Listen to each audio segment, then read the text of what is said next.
Assalamualaikum warahmatullahi taala wabarakatuh dan salam sejahtera kepada pengurusan tertinggi dan juga pegawai Kementerian Pendidikan Malaysia dan juga kepada semua peserta persidangan penyelidikan pendidikan kebangsaan kali yang ke-16 pada tahun ini, tahun 2022. Pertama sekali saya ingin mengucapkan terima kasih kepada pihak bahagian perancangan dan penyelidikan dasar Kementerian Pendidikan Malaysia yang telah menjemput saya untuk berkongsi dalam persidangan pada kali ini. Tajuk yang diberikan kepada saya untuk perkongsian pada kali ini ialah pembudayaan penyelidikan dalam kelestarian pendidikan. Satu tajuk yang saya pasti tentunya bersesuaian dan berkaitan dengan tema persidangan penyelidikan pendidikan kebangsaan pada kali ini. Dalam perkongsian yang singkat ini saya akan cuba untuk membincangkan tajuk ini secara berturutan, bermula dengan saya akan memberikan pemahaman saya tentang kelestarian pendidikan, dan selepas itu saya akan membincangkan tentang bagaimana pembudayaan penyelidikan itu dapat membantu untuk memastikan kelestarian pendidikan ini dapat dilaksanakan dengan baik. Yang pertama sekali saya ingin membincangkan tentang kelestarian pendidikan.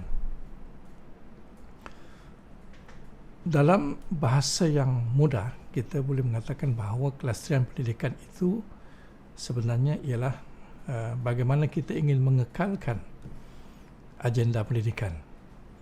Mengekalkan agenda pendidikan yang telah ditentukan ataupun yang bakal untuk dilaksanakan. Dalam erti kata yang lain, sebenarnya kita membincangkan bagaimana kita ingin mengekalkan perubahan pendidikan yang sentiasa menjadi agenda utama dalam mana-mana sistem pendidikan di dunia ini. Dan dalam konteks ini, saya ingin memberikan sedikit konteks perubahan pendidikan itu. Saya ingin mengatakan bahawa sebarang perubahan pendidikan itu dia hanya akan bermakna dan hanya boleh berlaku dengan baik jika sekiranya kita dapat mengekalkan momentum perubahan pendidikan itu ke arah penambahbaikan berterusan, trust instructional, yang menjadi misi dan intipati dalam sebarang perubahan pendidikan. Ini penting jika sekiranya perubahan pendidikan itu tidak dapat mengekalkan penambahbaikan yang berterusan dalam trust instructional yang berlaku di sekolah dan juga berlaku dalam bilik darjah, yang menjadi tanggungjawab semua warga pendidik yang terlibat dalam sistem ini. Saya berpendapat perubahan pendidikan itu tidak mencapai matlamatnya. Dan apa yang kita maksud dengan perubahan penambahbaikan berterusan dalam trust instructional itu? Dalam konteks ini saya ingin berkongsi pendapat yang telah dilontarkan sejak tahun 80-an yang dibincangkan oleh Richard Elmer yang telah membincangkan apa yang masukkan dengan instructional core. Yang ini dia memberikan satu latar belakang bagaimana kajian tentang keberhasilan sekolah itu sejak tahun 60-an. Dia mengatakan bahawa banyak dapatan-dapatan menunjukkan bahawa keberkesanan sekolah atau keberkesanan pembelajaran murid itu bergantung kepada latar belakang sosial ekonomi pelajar itu. Dan banyak kajian-kajian sejak tahun 60-an beliau katakan menjurus dan membuktikan bahawa sosioekonomi pelajar itu mempengaruhi pencapaian pelajar itu. Tapi ada satu perkara yang beliau sebutkan. Sebenarnya kajian-kajian yang tertumpu kepada sosioekonomi pelajar sebagai faktor yang menentukan pencapaian pelajar itu telah ditonjolkan sedemikian rupa, sampaikan dia mengatakan bahawa penyelidik terlupa bahawa sebenarnya yang memberikan kesan kepada pencapaian pelajar itu ialah the instructional core, yang dikatakan instructional core, dan ini tidak menjadi tema dalam kajian-kajian yang beliau lihat sejak tahun 60-an. Dan oleh sebab itu beliau berpendapat, oleh sebab kajian yang tidak menekankan kepada the instructional core yang berlaku dalam bilik darjah itu menyebabkan kajian-kajian sosioekonomi itu memberikan kesan, menunjukkan seolah-olah pencapaian pelajar itu bergantung semata-mata kepada sosioekonomi pelajar. Sedangkan untuk meningkatkan prestasi pelajar itu, beliau mengatakan kita perlu menumpukan kepada the instructional core yang berlaku dalam bilik darjah, yang berlaku di sekolah itu. Sebab itu dia mengatakan bahawa sudah tiba masanya kita memberikan perhatian yang agak mendalam dan meluas, kajian-kajian yang melibatkan tentang the instructional core. Barulah kita boleh menunjukkan bahawa secara langsung sebenarnya yang boleh meningkatkan, yang kita boleh kawal dalam meningkatkan pembelajaran pelajar ini ialah the instructional core. Apa yang beliau masukkan dengan instructional core? Instructional core itu beliau masukkan ialah ada 3 domain yang perlu diberikan perhatian dalam instructional core. Sama ada domain yang berkaitan dengan pelajar ataupun murid-murid, yang berkaitan dengan guru, dan juga konten. Ketiga-tiga domain ini seperti mana yang beliau sebutkan, yang kalau berkaitan dengan student itu ialah kena memastikan engaging students in the learning process itu berlaku dalam konteks instructional core. Dan begitu juga dengan teacher ataupun guru itu sendiri, dia mestilah improving teachers instructional practice. Dan konten, yang ketiga konten, mestilah konten itu dapat memberikan apa yang disebut providing academically challenging content.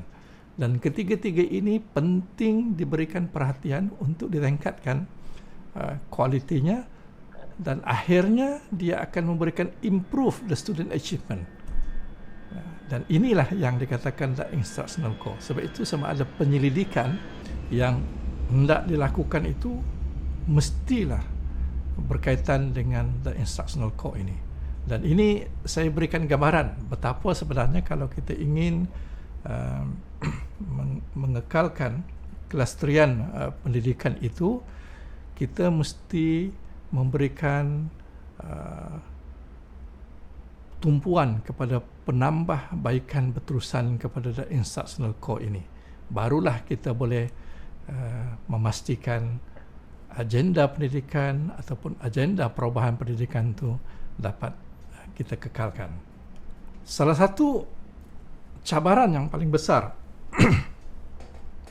apabila kita ingin melaksanakan the instructional change ataupun perubahan dalam instructional core dalam bilik darjah itu,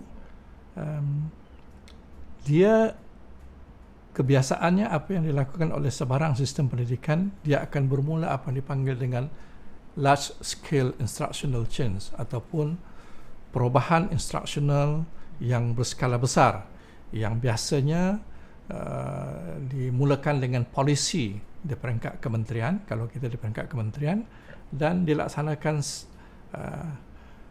secara berperingkat-peringkat mengikut struktur yang kita ada. Dari segi penyampaiannya, kita ke JPN negeri, ke PPD dan juga seterusnya kepada sekolah. Nah, di sini saya ingin ambil satu contoh bagaimana cabaran ini sebenarnya, cabaran large scale instructional change ini ataupun perubahan instruksional yang berskala besar ini, dia ada cabaran yang dipanggil jurang pelaksanaan ataupun the implementation gap itu. Saya hanya ambil satu contoh saja bagaimana jurang pelaksanaan ini memberikan cabaran yang besar yang menyebabkan tidak mudah untuk kita melaksanakan polisi dalam perubahan instructional core ini. Professional support merupakan salah satu daripada cabaran yang cukup besar apabila kita melaksanakan polisi yang telah kita bangunkan di peringkat penggubal dasar dan untuk dilaksanakan sampai di peringkat sekolah.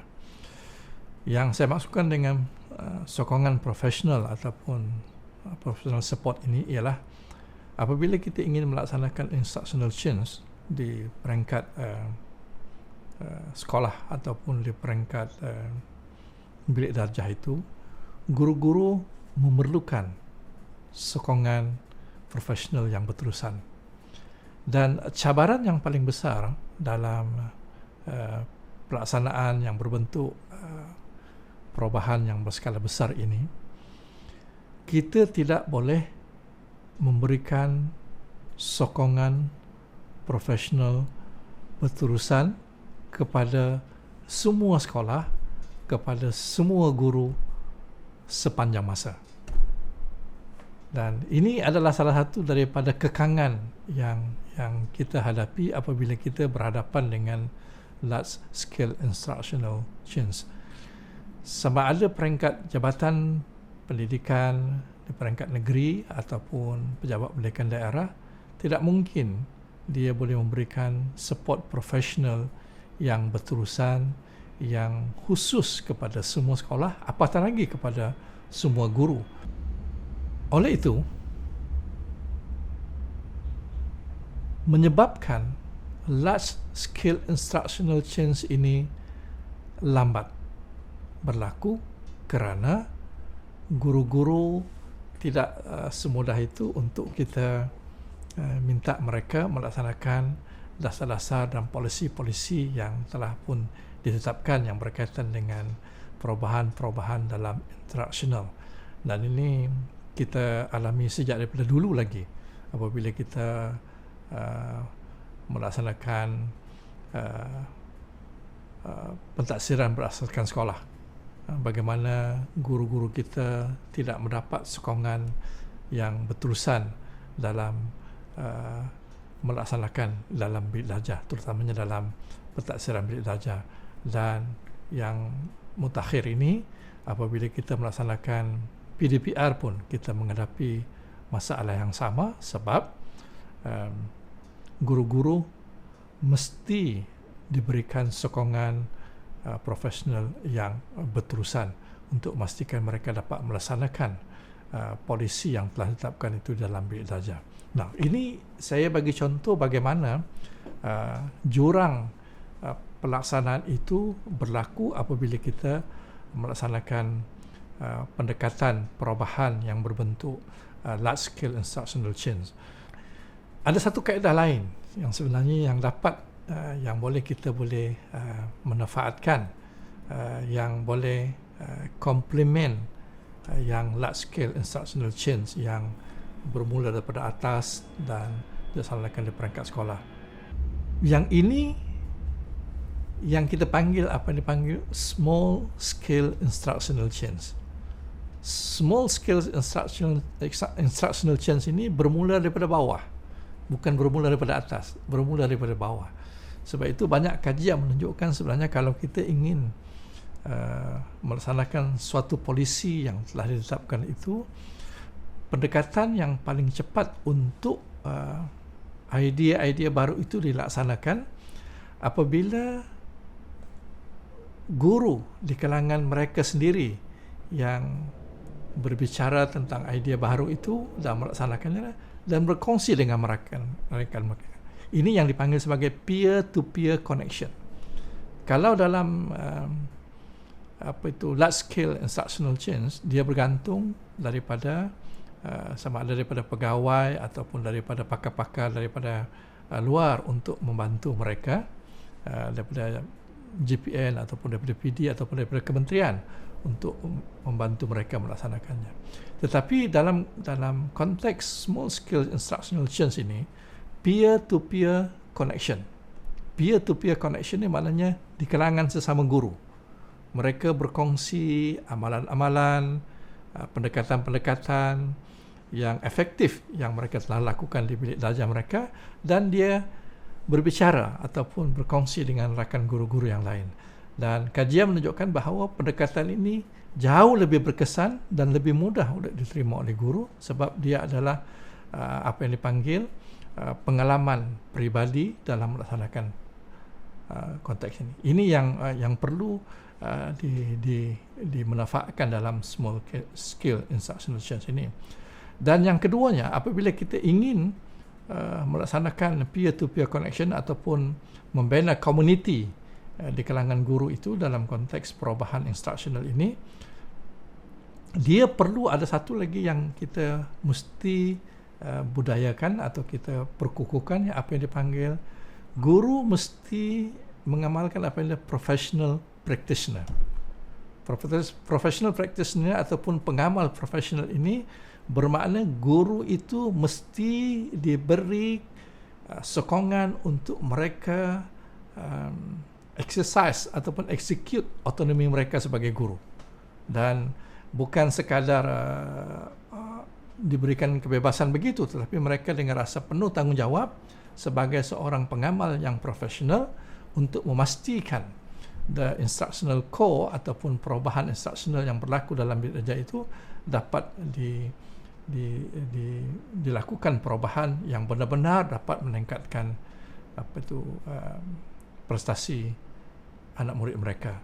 Dan ini yang sebagai contoh bagaimana kita boleh complement large scale instructional change itu dengan small scale instructional change yang berlaku di peringkat sekolah dan di kalangan guru-guru, komuniti guru itu, dan juga mereka execute ataupun melaksanakan autonomi mereka dengan sokongan daripada semua pihak.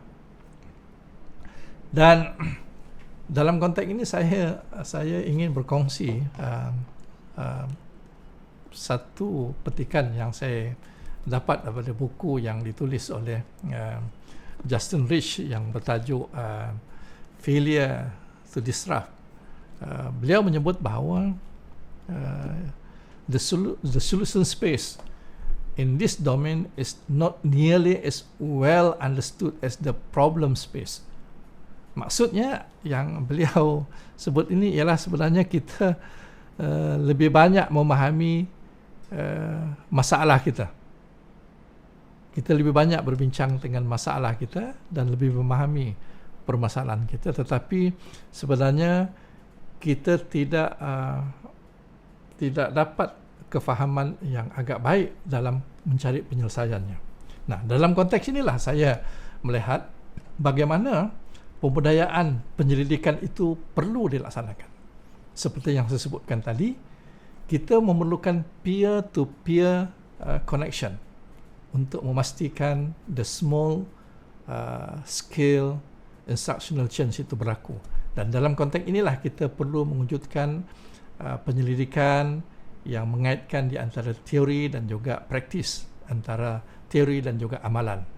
Kalau kita lihat umpamanya bagaimana teori itu inform praktis, dan praktis itu akhirnya dia inform teori, dan cycle ini akan berterusan. Dan jika sekiranya kita dapat mewujudkan satu community practitioner yang boleh mewujudkan suatu budaya penyelidikan, tidak kiralah sama ada yang berbentuk basic research ataupun dalam konteks yang lebih relevan kepada kita di peringkat sekolah yang kita gunakan sebagai applied research ataupun penyelidikan yang berbentuk application. Yang ini di peringkat sekolah, saya sekali lagi gembira sebab bahagian perancangan dan penyelidikan dasar pendidikan sudah lama memperkenalkan apa yang kita sebut sebagai kajian tindakan, dan persidangan penyelidikan pendidikan kebangsaan kali ini pun merupakan salah satu siri mata rantai bagaimana kita ingin mewujudkan budaya penyelidikan yang berbentuk application, kajian tindakan yang dilaksanakan di peringkat sekolah. Dan ini memerlukan apa yang kita panggil satu community of practitioner. Yang pertama sekali yang aku katai ialah dia mesti dapat mewujudkan apa yang dipanggil peer-to-peer connection, dan yang kedua dapat execute professional autonomy mereka. Tetapi ini pun juga ada cabarannya. Kalau kita lihat umpamanya, cabaran dalam penyelidikan yang saya perhatikan, pengalaman saya bila melihat ini, ada dua sebenarnya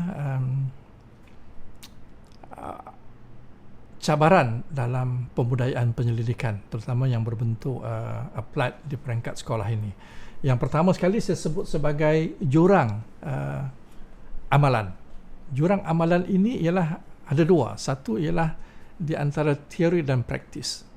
Kita dapati kebanyakan kajian-kajian yang ada ini, yang di peringkat institut pengajian tinggi, dia banyak berbentuk descriptions of problem dan memberikan cadangan-cadangan penyelesaian. Dan kita dapati banyak kajian-kajian yang telah dibuat di peringkat yang berbentuk basic research itu tidak dapat di-apply kepada pengalaman-pengalaman guru yang berada di bilik belajar. Ada gap di sini di antara teori dan praktis. Sebab itu kalau kita boleh merapatkan teori dan praktis ni, maknanya bagaimana prinsip-prinsip, cadangan-cadangan kepada penyelesaian masalah itu dapat dijadikan kaedah penyelesaian di peringkat sekolah. Yang ini memerlukan suatu perbincangan yang berterusan. Dalam arti kata yang lain, pembudayaan penyelidikan itu perlu merapatkan jurang ini supaya teori dan juga dapatan-dapatan kajian di peringkat yang berbentuk basic research itu dapat kita amalkan dalam bilik darjah untuk menjadi panduan dan juga amalan kepada guru itu. Satu lagi cabaran yang saya lihat ialah kita tidak sedar sebenarnya kita terikat dengan apa yang saya sebut sebagai pendekatan yang terkekang dengan one size fits all, ataupun satu penyelesaian yang boleh digunakan kepada semua konteks dan semua keadaan. Saya bagi contoh, umpamanya bagaimana pendekatan best practices yang ataupun amalan terbaik yang kita gunakan sebagai asas untuk kita kongsikan dengan rakan kita, dan rakan kita gunakan best practices itu. Best practices ini sebenarnya wujud dalam satu keadaan, konteks yang satu, dia mengambil masa yang lama, baru dikatakan best practices, yang telah menunjukkan keberkesanan berdasarkan kepada beberapa kajian-kajian tindakan ataupun beberapa reflection yang dilakukan oleh guru ataupun oleh sekolah itu, dia menjadi satu best practices yang boleh meningkatkan prestasi ataupun performance pelajar itu. Tetapi mesti diingat, best practices ini hanya sesuai dalam konteks sekolah itu.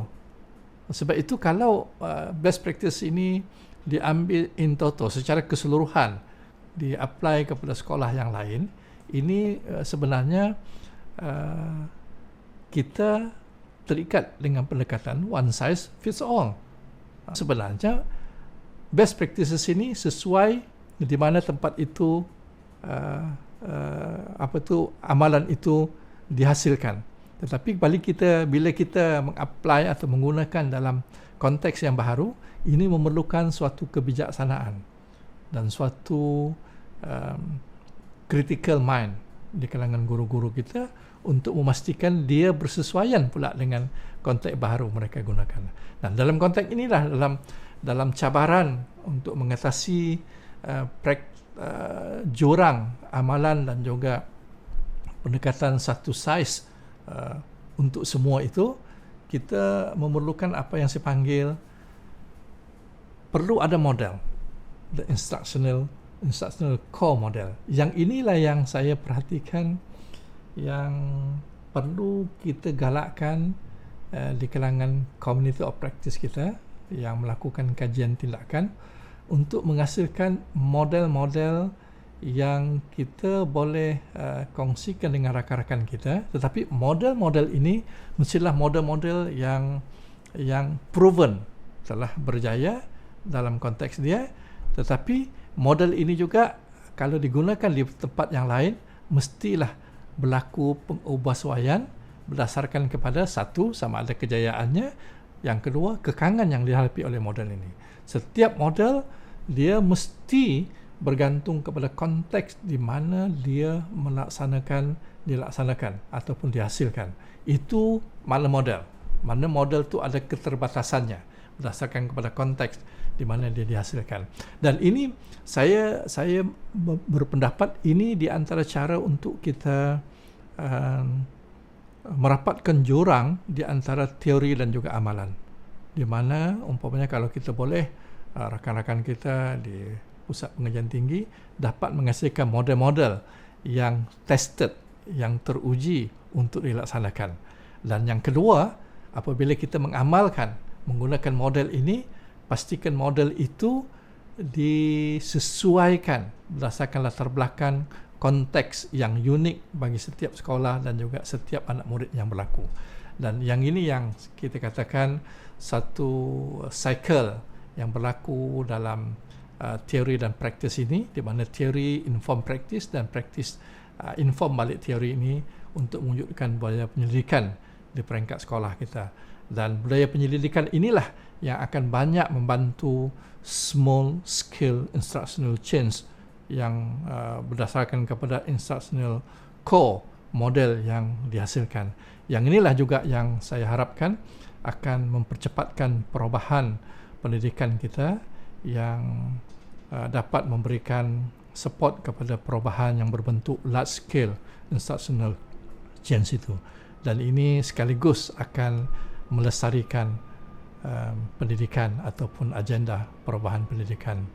Saya harap perkongsian saya ini dapat memberikan sedikit insight kepada para peserta untuk meneruskan usaha-usaha murni kita dalam penyelidikan ataupun kajian tindakan yang kita lakukan di peringkat sekolah ataupun yang berlaku di peringkat pengajian tinggi, di IPG ataupun di universiti, yang banyak membantu kita untuk meningkatkan kualiti instructional core kita ataupun trust instructional kita untuk memastikan prestasi pelajar berlaku dengan baik.